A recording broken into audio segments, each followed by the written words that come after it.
Welcome back to Run Through TV. It is Ben Sheppard here. Today's conversation is with Anya Culling, who is just brilliant, oozes her love for running and is so motivational. You'll see it in this conversation. And if at any point you do enjoy it, please do give it a thumbs up and subscribe here on Run Through TV as well. Do me a favour as well, in the comment section below, pop your marathon PB and what you would like it to be. You'll understand why.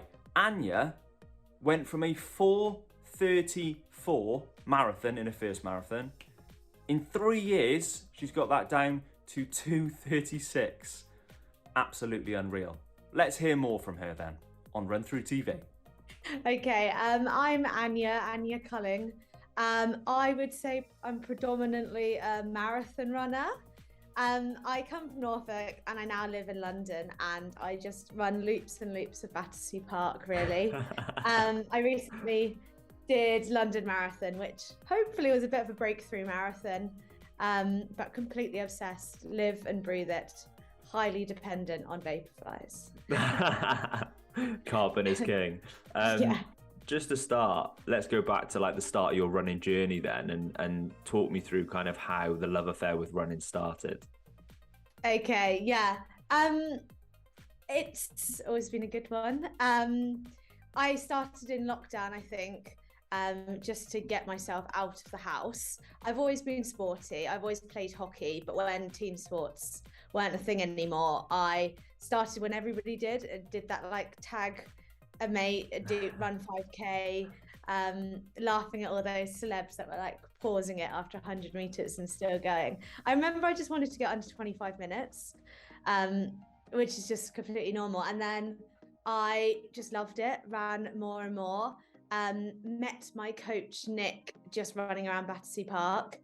He decided to take me on, and I have never looked back, and I've just fallen completely head over heels with it.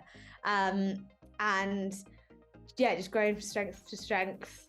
And in those last like 3 years, knocked off 2 hours off my marathon time.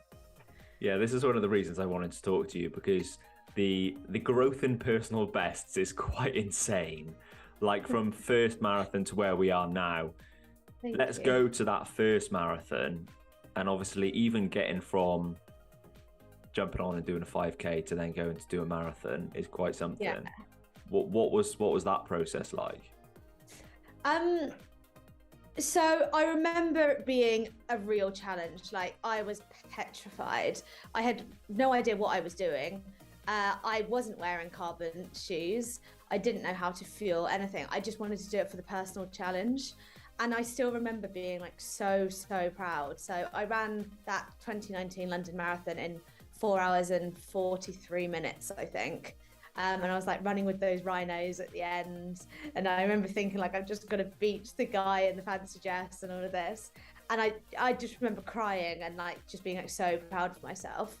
I did a little bit of training. I think it was just following a online marathon training plan, but it was generally just for mental health, to get fit, enjoy myself, all of that. And then I can't remember a time where I picked up the training. Like, I didn't ever mentally think like, I'm going to pick up the training. I'm going to do this as a marathon. Like, I'm going to do this whole marathon thing. I was just genuinely loving it, and I still do love it. And I know it is quite a big progress to go from so I went from a 4:43 to a 4:34 to a 2:36 marathon. But I don't remember. It's never been like that difficult, because I've genuinely loved it the whole time. Obviously there's horrible training sessions and out in the wind and the cold and tired legs, but I've never been like, okay, now is the time where I'm going to do this. Yeah, it's almost been like you've been in like a 3-year training block just because you've been enjoying it.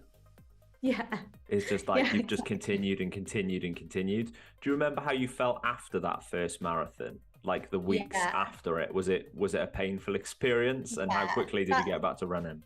100% the most painful marathon I've done. I don't know why. I think it's maybe time on your feet, being less prepared. I remember the blisters. I've got like videos of my feet, like got trench foot.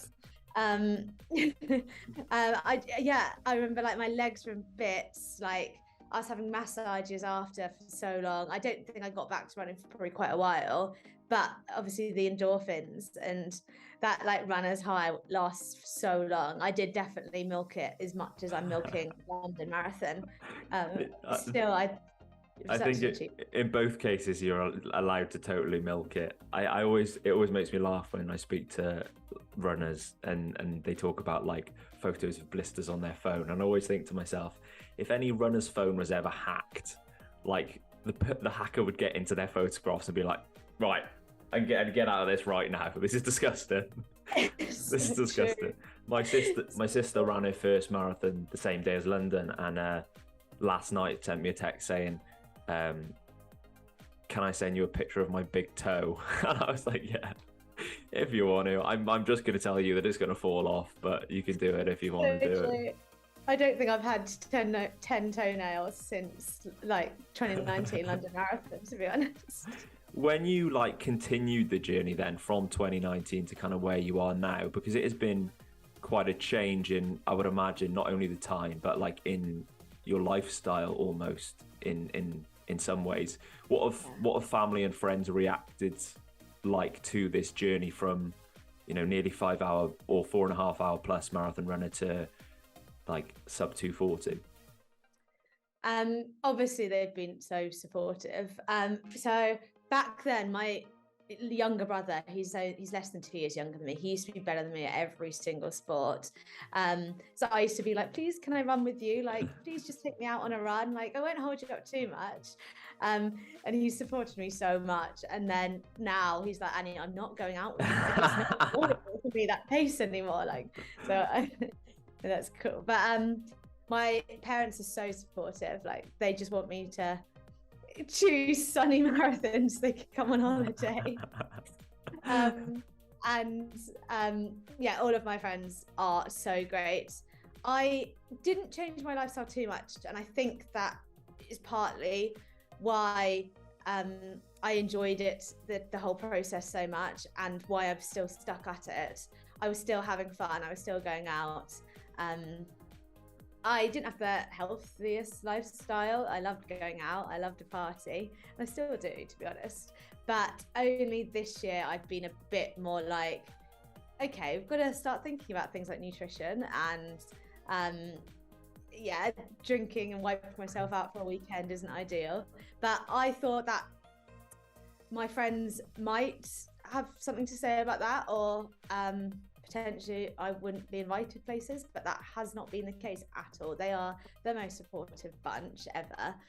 Obviously I've gained so many friends through running now, who can relate to everything I'm doing, which is amazing. So like I have those friends which I can go out on a Friday with, and those friends that I can go on a Sunday morning run with, and then those friends that can do both. But everyone, is so supportive. I just got to make sure running is part of my life and not my whole life. I think that's why you're probably still enjoying it so much though, and why the PBs are tumbling is probably because there is that balance between still being able to have fun and running as well. And if you kind of go all out with either side, then the other one's going to suffer. But it sounds like you've got a pretty good balance at the moment. Yeah, I think I've got a great balance, and I would genuinely say I get as much fun now from a night out than like smashing a tempo run on like a Saturday and going for brunch after. Like both of them are like my ideas of fun, and try and get them in balance.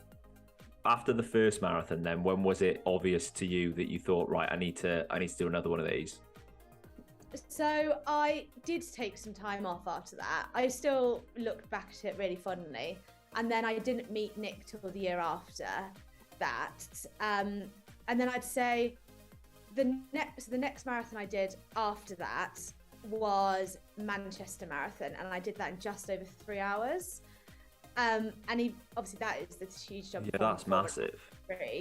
And so I think that was when I was like, this is cool. Like, this is really cool. I could actually really push on with this. And then I went from that and did Rome Marathon in 2:43. Yeah, 2:43, and then I did London. So every race has been a progression. I'm petrified for the day I don't get a PB. I know yeah, but I mean, at some point, unfortunately, it's going to happen, isn't it? Because you're at a point now where you're talking minutes rather than like. Yeah. I'm sure it'll be sub 2:35, sub 2:30, and then it'll just keep going. But from that first marathon to close to 3 hours, that's an insane jump, isn't it? And everything from there, it's still unbelievable because you're at those faster paces, dropping down smaller increments. But it's almost more impressive going like over an hour and a half pretty well, like off. Yeah. I would say it was just having a training plan though, and the support of a running coach. I think it's just consistency.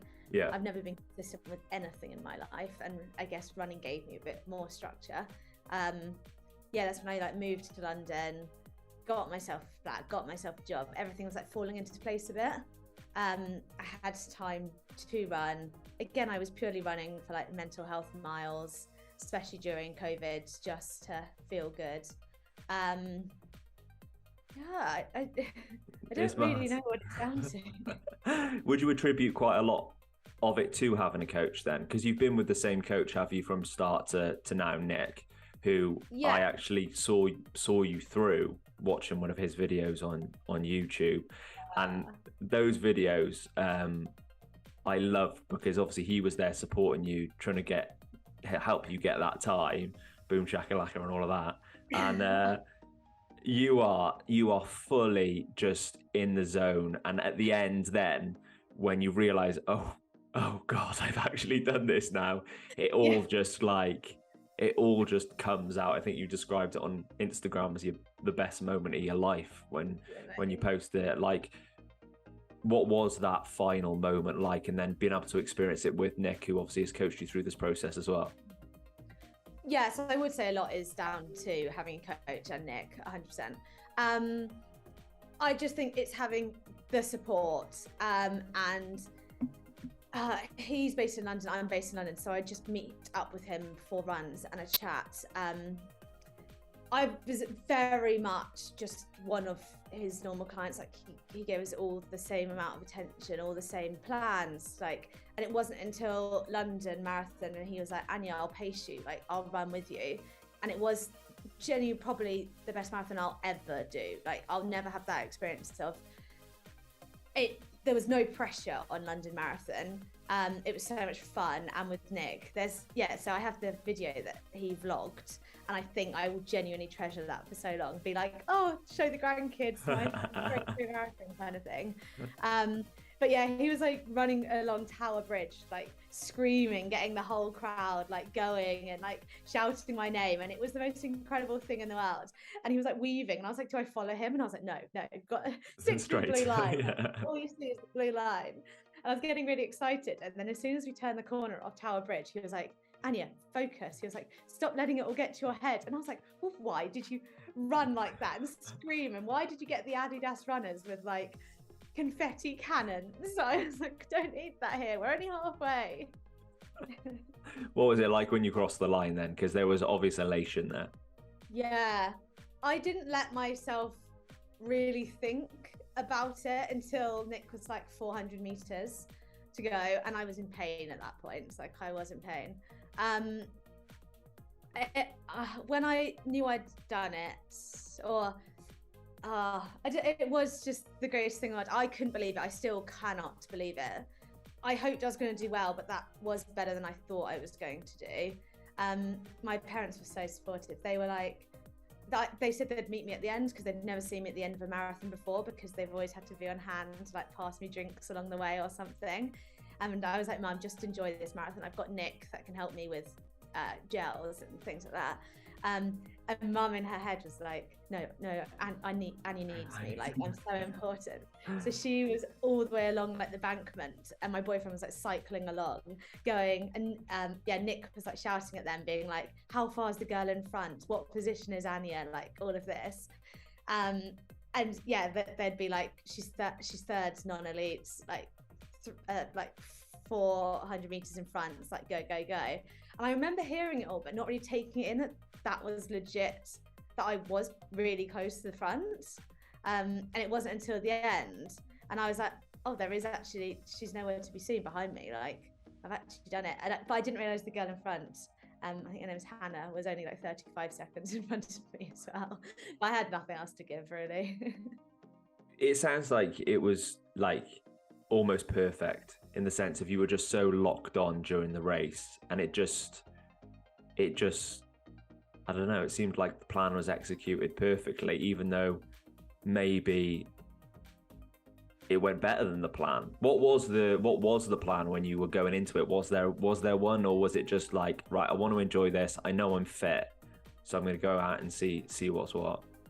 Yeah, it was very much like, I know I'm in hopefully the best shape I've been in yet. Hopefully it's still just the beginning, but so I knew I was going to do well. And I like my work, like laptop passwords were like, you know, when everything you do is suddenly like London Marathon, like 238. Like, that's not my password anymore. You can don't hack it. It's only pictures of feet anyway, so it's no need to... I was set on 238, but I would slip up occasionally, because Nick and I had chatted and we'd said like perfect day 236, but I wasn't saying that to anyone else. And then we kind of went out without discussing it at 236 pace. And then we didn't slow. And Nick kept saying to me, how are you feeling? And I was like, great. And he was like, how are you really feeling? And I was like, good. Like, let's do this.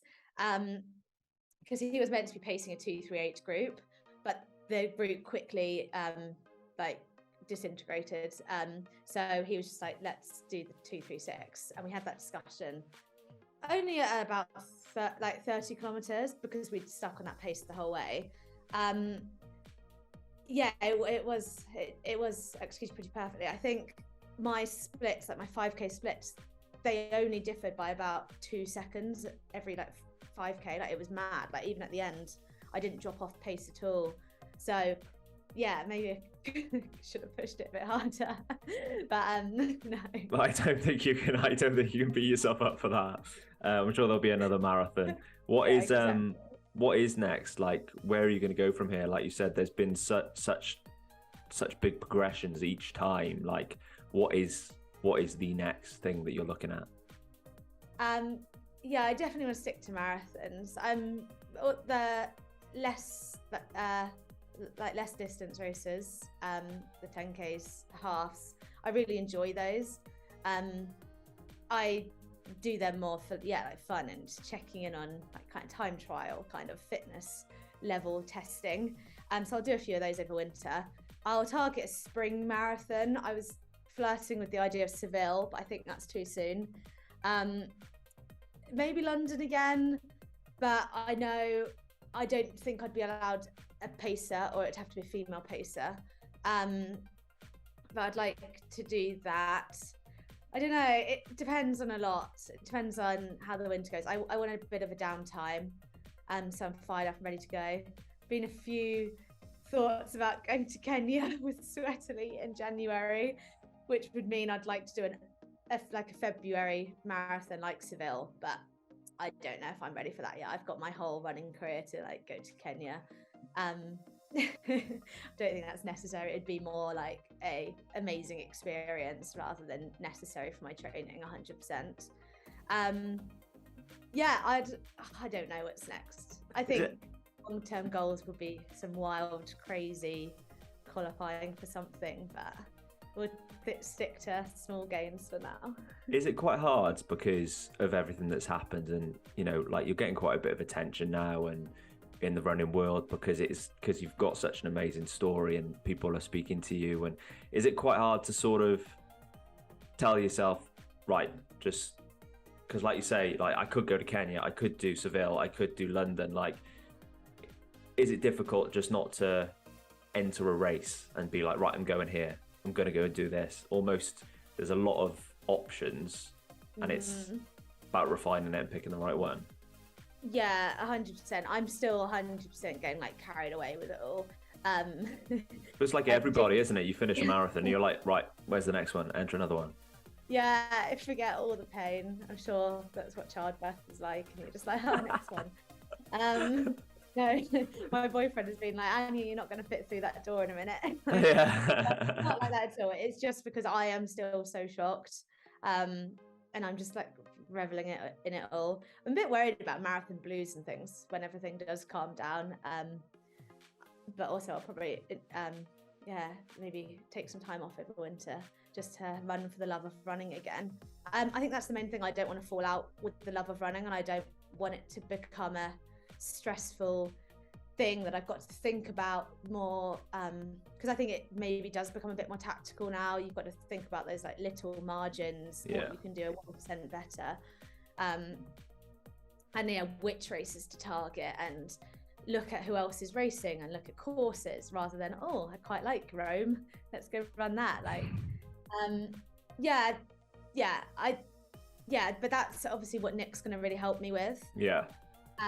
Planning the future, planning bit by bit. But he's very good. He's been very much like, we don't have to peak now. Like, there's so many years. I'm still 23. So we've got so many years, and I don't think he'd want me to absolutely not risk burning out now. Take it step by step, enjoy the process. Years and years to go. You've got so much time. You've got so much time, and it's like those marathon blues are a real thing, not to be ignored as well, because I know people that, you know, get proper down in the dumps after a big race because they've dedicated 3 months of their life to a overarching goal, and then that goal is either hit or not hit. Almost it's better sometimes when it's not hit, because at least then they've still got the goal. And then when it is hit, you're just like, okay. Well, I've dedicated all my life to that. And what do we do now? It's kind of weird, isn't it? Even now, I'm saying this week, like, I do feel a bit all over the place. But I think that is because I suddenly don't have a structure, and I'm suddenly not running every morning, and I'm suddenly not, I don't know exactly what I'm doing or what is next. Like, I'm just kind of floating. But it's all part of it. Yeah, and I think it's just about like setting those mini goals then, isn't it? And just hitting them instead of the big goal, I guess. And then when you do that, then at least you've always got something to aim for. Somebody might be watching this now, and I ask lots of people this, that are thinking about putting their trainers on, thinking about lacing them up for the first time, maybe thinking about even entering a marathon or their first race. What would you say to somebody that's thinking about taking that first step and doing a 5K, a 10K, or maybe even taking the step up to a marathon? Yeah, it won't just be one first step. Like, that's the start of the staircase. You'll love it. You'll soon like catch the bug. It's really contagious. I 100% do it. It's the best thing I ever did. It has genuinely transformed my life. I know it's cliche, but you never ever will regret a run. Those hard runs in the rain and the winter and the cold, I still like look back at those in the summer and I'm like, well, if I could do it then, I can do it now. The mental clarity it gives me as well. I know I'm having a better day if I've ran that morning. Definitely. I really, really enjoy it. The whole process of running, it's like a little world that you're not privy to unless you're in it, and then you deep dive into it, and there's no escaping. Sounds like a Disney film, doesn't it? Yeah. They need to make a film about runners. I'm sure there are, or like a reality TV show about what we all do. Yeah, lots of pictures of feet. A big thank you to Anya for coming on RunThrough TV. She's brilliant, isn't she? Please do, if you enjoyed this video, hit subscribe, give it a thumbs up as well, and like I said, in that comment section below, give me your marathon PB and what you want it to be. I will catch you again soon here on RunThrough TV.